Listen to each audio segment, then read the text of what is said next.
45তম BCS লিখিত পরীক্ষার আগে 15-20 দিন জাস্ট একটু বইগুলো ঘাটাঘাটি করে পরীক্ষা দিয়েছিলাম, আলহামদুলিল্লাহ পাশ করেছি। তো এই জিনিসটাই আমি আমার ফেসবুকে বারবার বলার চেষ্টা করি, কিন্তু এতে কিছু কিছু মানুষ মনে করে যে আসলে আমি মিথ্যা বলছি বা চাপাবাজি করছি। তো এই জিনিসটা আমি ক্লিয়ার করতেছি, আসলে এই কথার পেছনের মানে মিনিংটা কি বা এই 15 দিনের পেছনের গল্পটা কি সেটা আমি ক্লিয়ার করতেছি। হ্যাঁ, দেখেন একটা উদাহরণ দিচ্ছি।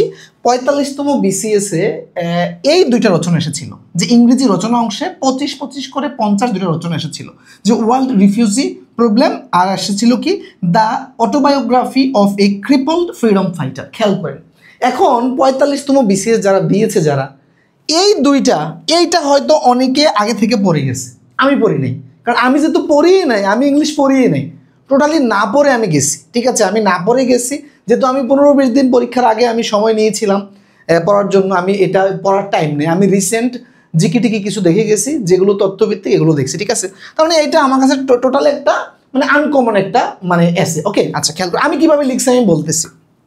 তারপরে আসেন, the autobiography of a cripple freedom fighter.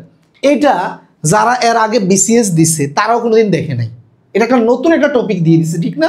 যারা পরীক্ষার হলে মানে ম্যাক্সিমাম প্রার্থী পরীক্ষার হলে এটা প্রথম দেখছে। তো আপনি যদি চিন্তা করেন যে এটা মানে রচনা কমন ফোর্স মানে ফেলাইবেন, এটা কি কোনোদিন সম্ভব? যে স্যার এটা কীভাবে পারলেন? এই যে জিনিস দেখেন, এই দুটা রচনা আমি কীভাবে লিখলাম, আমি তো আপনি 15 দিন কি আর 15 মাস কি, আপনি পরীক্ষার হলে যতই পড়েন, এই দুটা রচনা তো আপনার জন্য পরীক্ষার হলে নতুন। ওকে, দেখেন আমি যেটা জানি, আমি হচ্ছে একেবারেই মানে অনেক আগে থেকেই, আমি কলেজ লাইফ থেকে 2011-12 সাল থেকে হচ্ছে আমি পত্রপত্রিকা প্রচুর পড়ি, এবং হচ্ছে আমি নিউজ দেখি, প্রচুর নিউজ দেখি, আমার নেশা। ইভেন এমন হয়েছে যে আমি ইউনিভার্সিটি অ্যাডমিশনের সময় গোল্লা মারছি হচ্ছে শুধুমাত্র নিউজ দেখার কারণে। 13-14 সালের দিকে বাংলাদেশ বহির্বিশ্বে ব্যাপক একটা পলিটিক্যাল ক্রাইসিস, অনেক ঝামেলা, আমি সারাদিন নিউজ দেখতাম। ওকে, তারপর আলহামদুলিল্লাহ 3-4টা পাবলিক ইউনিভার্সিটিতে চান্স পেয়েছিলাম, মোটামুটি ফাঁকি দিয়া। ঠিক আছে, খেয়াল করেন, তো আমি যেহেতু নিউজ দেখি, এই যে ওয়ার্ল্ড রিফিউজি ক্রাইসিস নিয়ে আমার ব্যাপক আইডিয়া আছে। কি আইডিয়া আছে? বাংলাদেশের রোহিঙ্গা সমস্যা, আপনার হচ্ছে সিরিয়ার গৃহযুদ্ধের পরে তুরস্কে রোহিঙ্গা মানে রিফিউজিরা চলে গিয়েছিল, তো ওই জায়গায় রিফিউজিদের প্রবলেম, এই প্রবলেমগুলো আমি জানি। এবং হচ্ছে আরও কিছু দেশে কিছু মানে সমস্যা আছে, রিফিউজি সমস্যা আছে, যেমন হচ্ছে আপনার মধ্যপ্রাচ্যে কিছু ক্রাইসিসের কারণে ইউরোপের দিকে কিছু রিফিউজি যাচ্ছে, এই বিষয়গুলো আমি জানি। তখন আমি কি করছি, এই রচনাতে ওরা টাইটেল বলে দিছিল, কতগুলো পয়েন্ট বলে দিছিল, তো পয়েন্টগুলো আমি ফোকাস করে জাস্ট আমি যেই কথাগুলো জানি এগুলোকে জাস্ট আমি মানে ইংরেজি লিখে গেছি, বাংলা যেই জিনিসগুলো জানি এগুলোকে জাস্ট আমি ইংরেজিতে কনভার্ট করে লিখে গেছি। ঠিক আছে, এখন আপনি বলতে পারেন যে স্যার আপনি লেখাটা 15 দিনে কীভাবে শিখলেন স্যার? আচ্ছা, বিসিএস এর আগে 15 দিনে কি আপনি ফোকাস রাইটিং শিখতে পারবেন? কখনোই সম্ভব। এগুলো আমি 6, 7, 8-এ থাকতেই আমি এগুলো চর্চা করতাম, যে কীভাবে একটা প্যারাগ্রাফ, কীভাবে একটা রচনা জাস্ট একটু কয়েকটা পয়েন্ট মাথায় নিয়ে কীভাবে বানিয়ে লেখা যায়, এই জিনিসগুলো আমি আগে থেকে মানে রপ্ত করার চেষ্টা করেছিলাম। ওই জায়গাগুলো আমার কাজে লাগছে, বুঝতে পেরেছেন? আপনি যদি মানে বিসিএস এর আগে 6 মাসও পড়েন, এই জিনিসগুলো আপনি রপ্ত করতে পারবেন না। এটা 6 মাস করা যায় কথা, 15 দিন পরে একই কথা। যে পারবে 15 দিনে পারবে, যে পারবে না 15 মাসেও এই যে ন্যাচারাল যে মানে ফ্রি হ্যান্ড রাইটিং যে লেখার যে কোয়ালিটি, সে 15 মাস অর্জন করতে পারবে না, বুঝতে পেরেছেন? আচ্ছা, আর দ্বিতীয় যে রচনাটা, এই রচনা নিয়ে পরীক্ষার হলে মারামারি শুরু হয়ে গেছে, যে এটা আসলে কি লিখবো, এটা নিয়ে অনেক মানে কাহিনী শুরু হয়ে গেছে। কেন হচ্ছে কাহিনী শুরু হয়েছে, এটা একটা মানে কারণ আছে। দেখেন, autobiography of a cripple freedom fighter. Autobiography আর বায়োগ্রাফির মধ্যে পার্থক্য আছে। বায়োগ্রাফি হচ্ছে কি মানে জীবন কাহিনী। মনে করেন যে আমার বায়োগ্রাফি আপনিও লিখতে পারবেন, কদু আজাদও লিখতে পারবে, মানে যে কেউ লিখতে পারবে। কিন্তু অটোবায়োগ্রাফি মূলত মানে যে নিজের জীবনী নিজে লিখে, এটা হচ্ছে অটোবায়োগ্রাফি, বুঝতে পেরেছেন? আমার জীবনী যখন আমি নিজে লিখবো, এটাকে বলা হয় অটোবায়োগ্রাফি। ওকে, এখন পরীক্ষার হলে বিসিএস প্রার্থীদের মানে একটা মানে কনফিউশনে পড়ে গেছে, যে এরকম যে এই যে কি বলছে যে একজন যোদ্ধাহত মুক্তিযোদ্ধার মানে আত্মজীবনী লিখতে, এখন কি মানে ওই মুক্তিযোদ্ধার মানে হয়ে লিখবো নাকি আমি বর্ণনা করবো? ফর এক্সাম্পল, মনে করেন যে একজন যোদ্ধাহত মুক্তিযোদ্ধা জনাব কামাল সাহেব, এখন কি আমি জনাব কামাল সাহেব হয়ে লিখব নাকি মানে আমি মানে নিজে জনাব কামাল সাহেব, আমি 1971 সালে যুদ্ধে যাই, যুদ্ধে গিয়ে আহত হয়ে যাই, তারপরে মানে কাহিনী লিখলাম আমি কামাল সাহেব হয়ে। এটা একটা দৃষ্টিকোণ হইতে পারে। আরেকটা দৃষ্টিকোণ হইতে পারে কি, যে কামাল সাহেব আমার এলাকার লোক, আমি তাকে চিনি, ওনার সম্পর্কে আমি বললাম, মানে ওনার জীবনীটা আমি লিখে দিলাম। এইটা নিয়ে পরীক্ষার হলে মানে 2-3 গ্রুপ হয়ে গেছে, যে আসলে কোন টোন থেকে লিখবো, কোন দৃষ্টিকোণ থেকে লিখবো, বুঝছেন? তো এই জিনিস আপনি কি 15 দিনে শিখতে পারবেন? এটা তো আপনার ছোটবেলা থেকেই, এই যে বায়োগ্রাফি কি, অটোবায়োগ্রাফি কি, কিভাবে লিখতে হয়, এই জিনিস তো আপনি পরীক্ষার আগে 15 মাসেও শিখতে পারবেন না ভাই। এটা ন্যাচারাল, আপনি আগে থেকে জানতে হবে, তাই না? আচ্ছা, তো আমি আমার মতো করে এটাও লিখে গেছি, এটাও লিখে গেছি, ঠিক আছে? আমি যেটা করেছি, আমি মানে অটোবায়োগ্রাফিটা এমনভাবে লিখছি যে আমি আমার দৃষ্টিকোণ তুলে ধরি নাই, বা ওই যে মানে ব্যক্তি তার দৃষ্টিকোণ তুলে, একটা মানে নিরপেক্ষ দৃষ্টিকোণ থেকে জাস্ট আমি একটা মানুষের মানে একটা যোদ্ধা তো মুক্তিযোদ্ধার বর্ণনা টাইপ একটা দিয়ে গেছি, ঠিক আছে? আমি যেহেতু নিজে কনফিউজড, আমি মানে এক্সামিনারকে কনফিউজ করার চেষ্টা করেছি এখানে, ঠিক আছে? যে আমি যদি বারবার আমার কথা উল্লেখ করি, তাহলে প্রতি লাইনে লাইনে সে হয়তো বুঝবে যে আসলে আমি মানে আমাকে ফোকাস করে লিখছি। আর যদি মানে ওই যুদ্ধাহত মুক্তিযোদ্ধার মানে দৃষ্টিকোণ থেকে লিখি, তাহলে ওইটা আমার কোনটা সঠিক পরীক্ষা হলো ওই মুহূর্তে কিন্তু আমরা পরীক্ষার্থীরা কনফিউজড হয়ে গেছিলাম। তাই আমি একটু মানে কনফিউশনাল জায়গায় দাঁড়িয়েই এটা লিখে গেছি।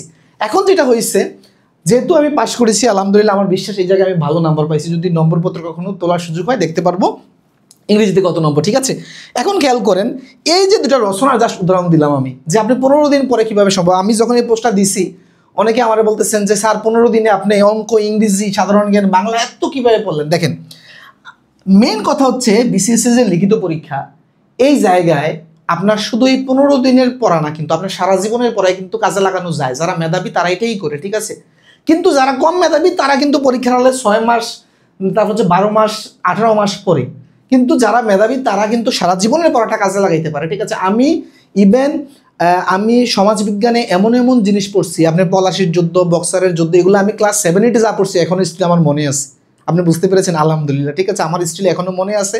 এবং আমি যখন চাকরির জন্য যে পড়ি নেই তা না, একেবারেই কম পড়ছি। আমি যখন ফার্স্ট ইয়ার সেকেন্ড ইয়ারে টুকটাক আমি চাকরির বইগুলো ঘাটতাম, আমি ফার্স্ট ইয়ার সেকেন্ড ইয়ারে আপনি এমনভাবে পড়ছি, আমার আর পরীক্ষার আগে মানে 18 মাস পড়া লাগে নাই। পরীক্ষার আগে আমি 15 দিন 10 দিন পড়লে হয়েছি। ইভেন আমি 18 সালে সংবিধান পড়ছি, স্টিল 2025 সালে আমি সংবিধান যা পড়ছি তার 80% আমার মনে আছে, কারণ আমি ওইভাবেই পড়ি। এখন আমাদের ম্যাক্সিমাম প্রার্থীর সমস্যা কি, যে পরে আর ভুলে যায়। তো পরীক্ষার আগে সে 15 দিনই পরে পাশ করবে, এটা কল্পনাও করতে পারে না। কিন্তু আপনি যদি একবার কোনোভাবে বেসিক ক্লিয়ার করে বাংলা, অঙ্ক, ইংরেজি, সাধারণ জ্ঞান নিজের মধ্যে ধারণ করতে পারেন, পরীক্ষার আগে 15 দিন পরে আপনারও সম্ভব, আমারও সম্ভব, যে কারোরই সম্ভব, ঠিক আছে? ওইটা যদি আপনি ধারণ করতে পারেন নিজের মধ্যে, কিন্তু আমরা ধারণ করতে পারি না। আমরা ইভেন দেখেন, অনার্সের পরপর বেশিরভাগ বিসিএস প্রার্থী বা চাকরিজীবীরা কী করে, যে অঙ্ক পড়া শুরু করে, তাই না? ম্যাথ পড়া শুরু করে, কোথায় পড়ে? নিজে পড়ে বা কোচিংয়ে পড়ে। আর প্রক্ষান্তরে আমি কি করছি, অনার্সের পরপরই আমি বিসিএস এবং ব্যাংক জব প্রার্থীদেরকে পড়ানো শুরু করছি। মানে আপনি ডিফারেন্সটা দেখেন। আপনি যে বলেন যে রিয়াসা চাপা মারতেছে, চাপাটা মারছে, এটা বলার আগে একটু জাস্ট তুলনা করবেন অন্য প্রার্থীর সাথে। আমার মানে ইয়াটা দেখেন, আপনি পার্থক্যটা দেখেন। একজন প্রার্থী যখন মানে অঙ্ক কোচিংয়ে গিয়ে পড়ে, আমি তখন অঙ্ক কোচিং করাই। আমার মনে হয় 45তম বিসিএসে আমার অঙ্কে মেন্টাল এবিলিটি হচ্ছে ম্যাথ মিলে তো 100 টোটাল, এর মধ্যে আমার 75+ নাম্বার থাকবে, 75+ নাম্বার। বলতে পারেন এখন স্যার আপনি 15 দিনে কীভাবে এত ম্যাথ শিখলেন? 15 দিনে শিখি নাই ভাই, এটা আমি ধরিয়ে নেই। ওই 15 দিনে আমি এটা কখন শিখছি? আমি তো অনার্সের পরেই ম্যাথে ধরি নাই, আমি তো পড়ানো শুরু করে দিচ্ছি। তার মানে আমি যখন মানে দেখেন চাকরির পরীক্ষায় যে অঙ্কগুলো আসে এগুলো কিন্তু হাই স্কুলের ম্যাথ। তাই আমি হাই স্কুলের ম্যাথ হাই স্কুলে কমপ্লিট, তারপরে আমার ধরা লাগে না। এরপরে আমি জাস্ট মানুষকে শিখাই, আমি আর নিজে শেখার প্রয়োজন হয় না, আলহামদুলিল্লাহ, ঠিক আছে? তো এই জন্যই বলি যে সবাইকে এক পাল্লায় মাপবেন না, ঠিক আছে? আমার বিশ্বাস, যদি আমি পরীক্ষার আগে একটু অন্য প্রার্থীদের মতো 3-4 মাস 5 মাস পর দিতে পারতাম, আলহামদুলিল্লাহ হয়তো মানে টপ কোনো ক্যাডার পেতাম। তো এখন পাশ করেছি, ক্যাডার পাবো কিনা, চাকরি পাবো কিনা সেটা জানি না। তবে যাই হোক, বাংলাদেশের ইতিহাসে একটা অন্যতম কঠিন বিসিএস ছিল হচ্ছে 45তম বিসিএস। কেন কঠিন? এখানেও এসে অনেকে বলতে পারেন যে আপনি পাশ করছেন দেখে কঠিন না। 45তম বিসিএসে সবচেয়ে কম প্রার্থীকে প্রিলিতে টিকানো হয়েছে, হ্যাঁ 12,000। আর লিখিত টিকানো হয়েছে তাও এই সংখ্যাটা সবচেয়ে কম, 6,000+। ওকে, আরেকটা জায়গায় সবচেয়ে কঠিন, অন্য যে কোনো বিসিএসে প্রশ্নে বিকল্প থাকে, কিন্তু 45তম বিসিএসে কোনো বিকল্প নাই। আপনি দেখবেন 45তম বিসিএসে যা প্রশ্নে দিছে সব আনসার করতে হবে। বাংলা রচনা, ইংরেজি রচনা যা আসে সব যা আছে একটাই, মানে আপনি বিকল্প কোনো উত্তর নাই। মানে আপনি যে বাদ দিবেন যে এটা পারি না ওইটা, কোনো উত্তর নাই। এই যে ইংরেজি রচনা, এর আগে সবসময় একটা আসতো 50, এখানে 2টা আসছে। অনেক প্রার্থী এই জায়গায় ভুল করছে কি জানেন, একটা আনসার করে চলে আসছে, এখানে তার অটোমেটিক 25 নাম্বার আনসারই হয় নাই।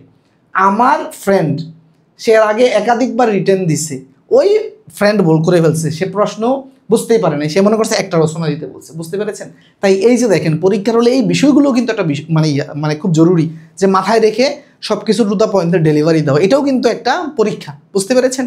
তো প্রিয় শিক্ষার্থী, আশা করি বুঝতে পেরেছেন।